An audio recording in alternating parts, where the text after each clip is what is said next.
The morning sun cast long shadows across the grand courtyard of Windsor Palace as Captain James Morrison adjusted his ceremonial uniform one final time.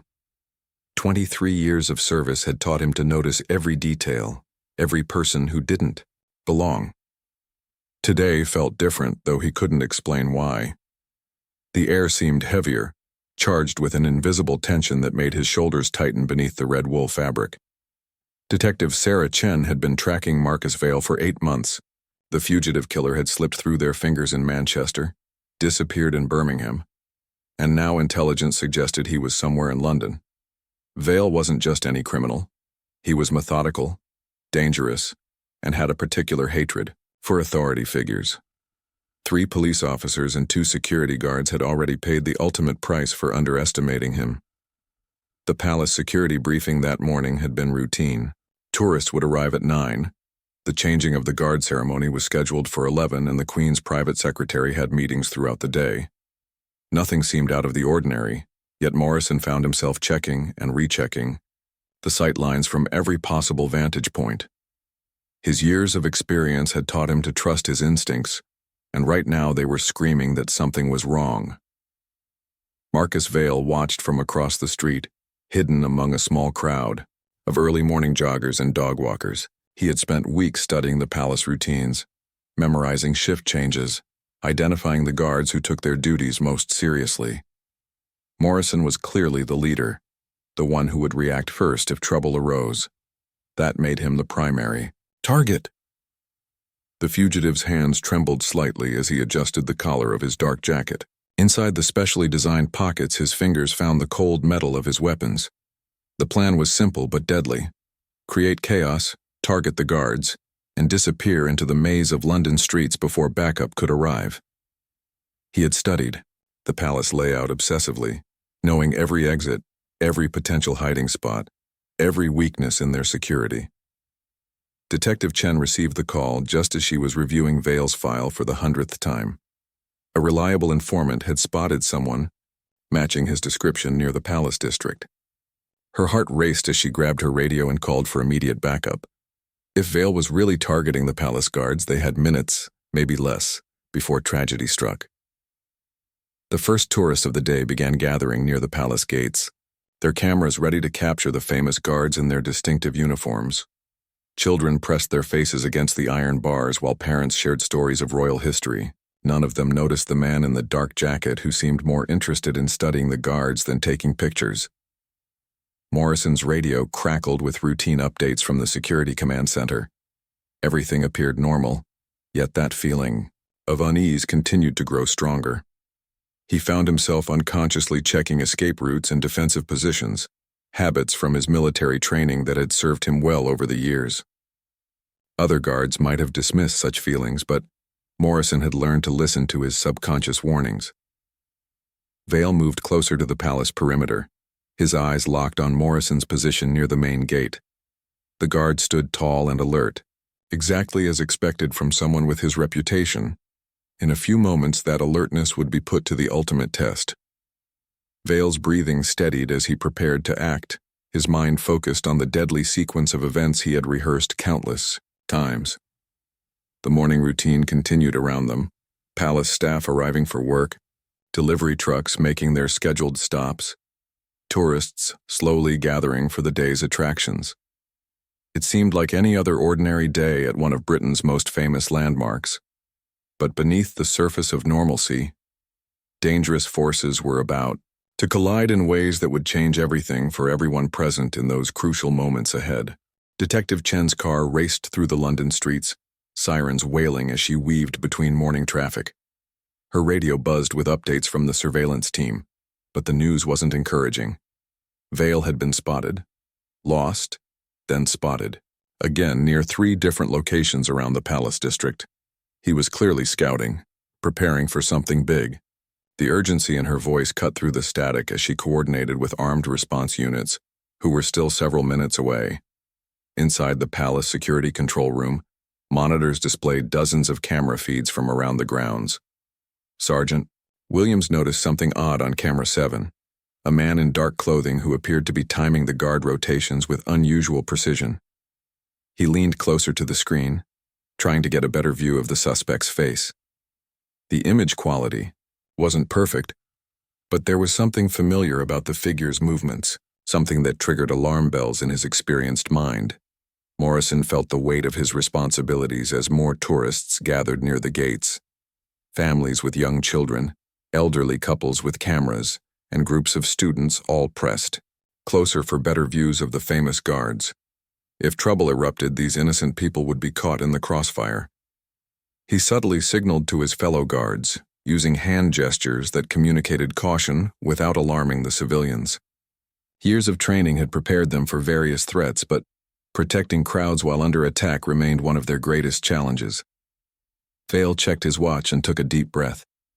The timing had to be perfect. Too early, and backup might arrive. Too late, and the guards would rotate out of position.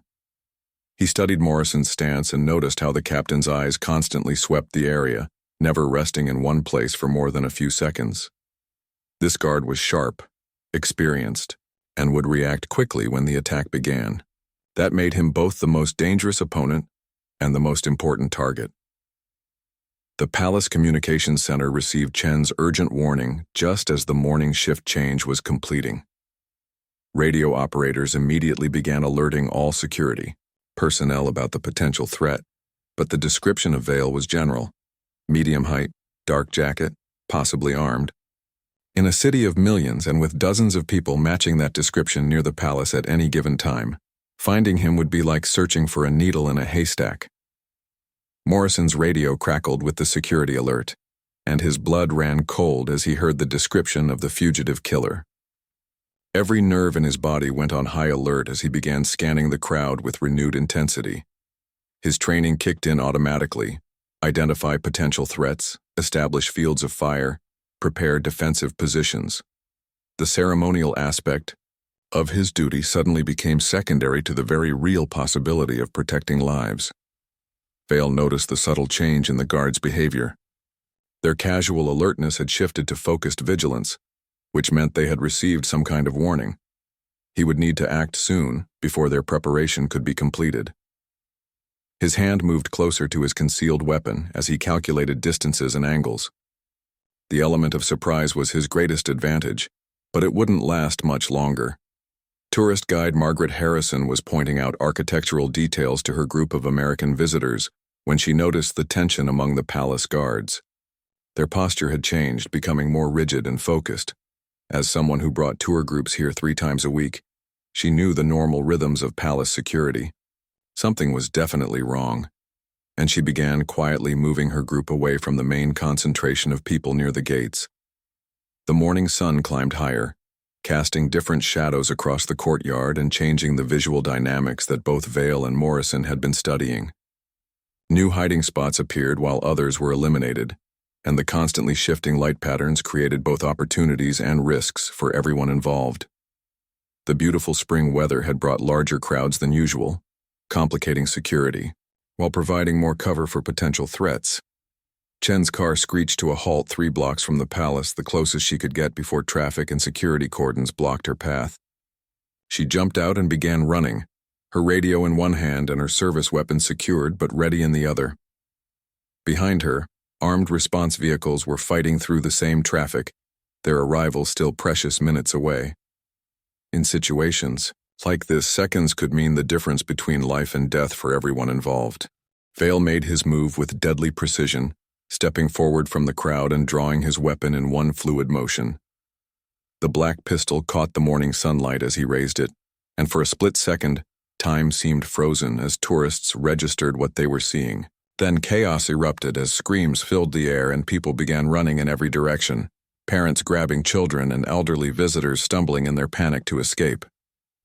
Morrison reacted instantly, his military training overriding 23 years of ceremonial duties. He dove toward the nearest group of tourists, shouting warnings while reaching for his own sidearm. The ceremonial sword at his side suddenly felt useless against modern firepower, but his service pistol was real, and ready. Years of training scenarios had prepared him for this moment, though the reality felt surreal as it unfolded in the place he had protected peacefully for so long.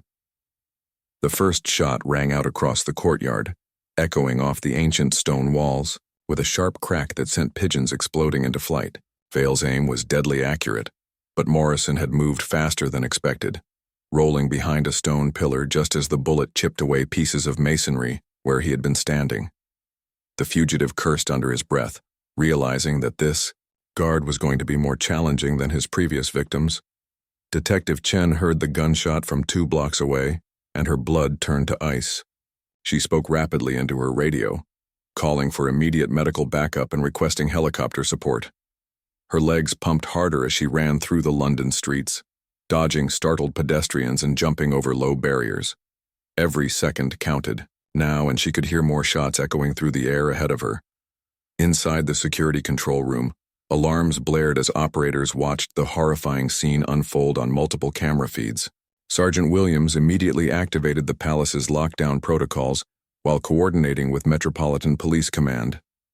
The Queen was safely in another part of the building, but dozens of staff members and tourists were trapped in the danger zone. Emergency services across London began responding to what was clearly becoming a major incident. Morrison fired back from his position behind the pillar, his shots carefully aimed to avoid hitting any civilians who were still scrambling for cover. His years of marksmanship training served him well, but Vale was moving constantly, using panicked tourists and decorative structures as cover. The captain's biggest concern wasn't his own safety. It was the innocent people caught between him and the gunmen. Vale had expected the guards to be ceremonial figures with limited combat training, but Morrison was proving to be a formidable opponent. The fugitive's carefully planned attack was turning into a prolonged firefight, which meant backup would arrive soon. He needed to end this quickly, but the guards' tactical positioning and accurate return fire were making that impossible.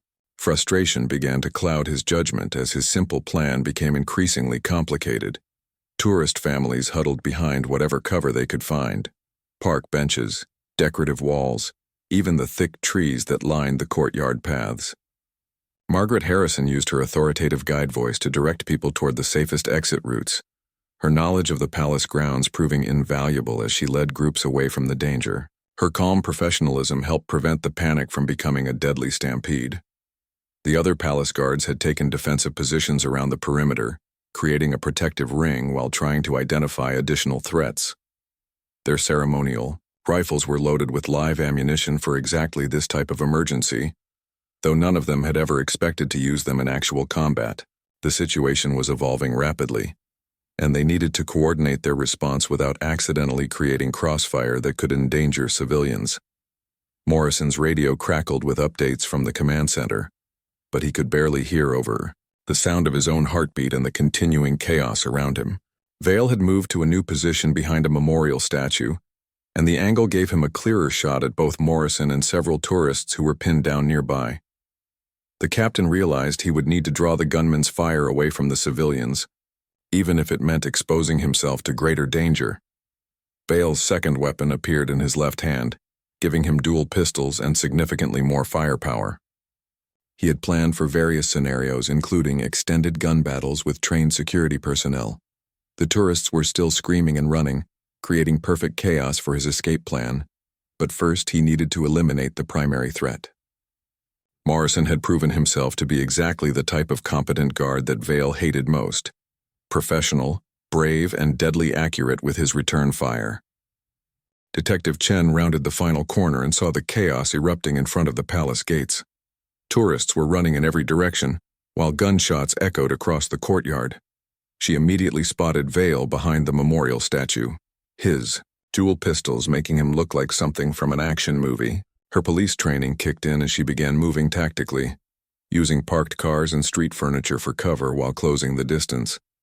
Morrison made a desperate decision to draw Vale's fire away from a family with small children who were trapped behind a decorative fountain.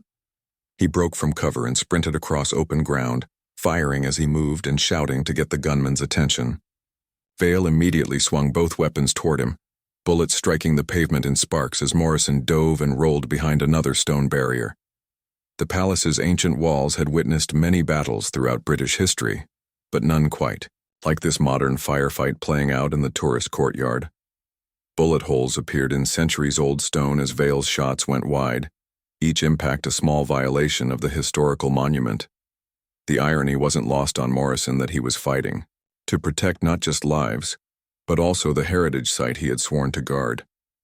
Vale's tactical situation was deteriorating rapidly. He could hear sirens approaching from multiple directions, and now there appeared to be another armed figure moving toward his position from the street side. The element of surprise was completely gone, and his escape routes were becoming limited. His original plan had called for a quick strike and immediate withdrawal, but Morrison's stubborn resistance had thrown everything off schedule. Guard Corporal Davies had positioned himself on Morrison's flank, creating a crossfire that would trap Vale between two trained shooters. His hands were steady despite the adrenaline coursing through his system, and his ceremonial training had prepared him well for coordinated tactical movements. The two guards began communicating through hand signals, planning a synchronized attack that would end the threat while minimizing risk to civilians. Chen reached the outer perimeter of the courtyard and could see the tactical situation clearly. Vale was trapped but still dangerous. Morrison and Davies were well positioned but running low on cover options, and there were still several tourists pinned down in the danger zone. She spoke quickly into her radio, updating the incoming armed response units on the exact positions of all combatants to prevent friendly fire incidents. Vale realized his position was becoming untenable and decided to make one final, desperate push toward his planned escape route. He stood up from behind the memorial statue and began firing rapidly with both weapons, laying down suppressing fire while moving toward the palace's eastern wall, where he had identified a potential climbing route during his surveillance work. Morrison saw the movement and immediately understood Vale's intention. The eastern wall led to a maze of London streets where a fugitive could easily disappear, especially if he managed to carjack a vehicle or blend into the morning pedestrian traffic. The captain couldn't let that happen. Too many innocent lives would be at risk if Vale escaped to kill again another day. The sound of helicopter rotors began to fill the air as police aviation units arrived on scene. From above, they would have clear sight lines and could coordinate the ground response more effectively. Vale looked up at the approaching aircraft and realized that his escape window was closing rapidly. Desperation began to replace the cold calculation that had served him well during his months as a fugitive. Tourist guide Margaret Harrison had successfully evacuated most of her group, but she noticed an elderly gentleman who had fallen during the panic and was unable to get up on his own. Without hesitation, she ran back into the danger zone, keeping low while helping the man to his feet and guiding him towards safety. Her act of courage was witnessed by several other civilians who began helping each other instead of just running away. Davies lined up his shot carefully, waiting for Vale to pause in his movement toward the wall. The corporal's breathing was steady and controlled, his finger taking up the slack in his trigger while he tracked the target's erratic movement pattern. Years of marksmanship training had prepared him for this moment, though he had never imagined it would come during what was supposed to be a routine ceremonial duty shift. Vale stumbled slightly as he ran, his dual-weapon technique making it difficult to maintain balance while moving at speed across uneven ground. That moment of imbalance would prove crucial as both Morrison and Davies prepared to take their shots. Chen was also closing in from behind, her police training allowing her to move quietly despite the chaos erupting around them. The fugitive killer was about to find himself surrounded by three highly trained shooters with nowhere left to run. The coordinated shots rang out almost simultaneously, creating a thunderous echo that seemed to shake the very foundations of the palace. Morrison and Davies had timed their fire perfectly, while Chen's shot from behind caught Vale completely by surprise. The fugitive killer spun around from the multiple impacts, his weapons flying from his hands as he collapsed onto the ancient cobblestones that had witnessed centuries of British history. Vale tried to reach for one of his fallen pistols, his face contorted with pain and rage as he realized his killing spree had finally come to an end. Morrison kept his weapon trained on the wounded fugitive while moving carefully closer, his years of military experience making him cautious, even with an apparently defeated enemy. Davies maintained his position to provide cover, while Chen approached, from the opposite direction with her police credentials clearly visible. The sudden silence that followed the gunfire was almost more shocking than the battle itself. For several long seconds, the only sounds were the distant sirens growing closer, and the frightened sobbing of tourists who were still hiding behind whatever cover they had found. Then Morrison's voice cut through the quiet, professionally announcing that the threat had been neutralized and directing people to remain in their positions until backup arrived. Detective Chen reached Vale first and immediately began applying pressure to his wounds while reading him his rights. Despite everything he had done, her police training demanded that she preserve his life if possible. He would face justice in a courtroom rather than dying on the palace grounds, and the families of his victims deserved to see him answer for his crimes through the proper legal process. Armed response units flooded into the courtyard from multiple directions, their tactical gear and automatic weapons creating a stark contrast to the ceremonial uniforms of the palace guards. The Metropolitan Police had mobilized their finest resources, but Morrison, Davies, and Chen had already done the hardest work. The professional cooperation between military and civilian law enforcement had prevented what could have been a massacre. Paramedics arrived within minutes, their training allowing them to work efficiently even in the chaotic aftermath of a shooting. Vale was stabilized and loaded into an ambulance under heavy police guard, while medical teams checked on the tourists who had been traumatized by the experience. Remarkably, despite all the gunfire, no civilians had been seriously injured, though several would need counseling to recover from the psychological impact. Morrison finally allowed himself to relax as he watched Vale's ambulance disappear into London traffic, escorted by police motorcycles with sirens wailing. 23 years of peaceful ceremonial duties had prepared him for many things, but not for a gunfight in broad daylight, with dozens of innocent bystanders at risk. His hands were steady, but inside he felt the delayed shock beginning to set. In the palace grounds were quickly transformed into a major crime scene, with forensic specialists photographing bullet trajectories and collecting evidence. The ancient courtyard looked like a war zone, with bullet holes in historic stone and debris scattered across the normally pristine grounds. Restoration experts would work for months to repair the damage, but the human cost could have been so much worse. Chen stood with Morrison and Davies as they watched the crime scene investigation unfold around them. Three strangers who had never worked together before had somehow coordinated perfectly under the most extreme pressure imaginable. The detective knew that their split-second teamwork had saved lives, and she made sure they understood how crucial their actions had been. Tourist guide Margaret Harrison was reunited with her American visitors, all of whom were shaken but grateful to be alive. Her quick thinking and knowledge of the palace grounds had helped dozens of people reach safety, and several tourists made sure to tell the responding officers about her brave actions during the crisis. Heroes, it seemed, came in many forms during moments of extreme danger. The Queen's private secretary issued a brief statement praising the courage and professionalism of all involved, while announcing that palace tours would resume the following day with enhanced security measures.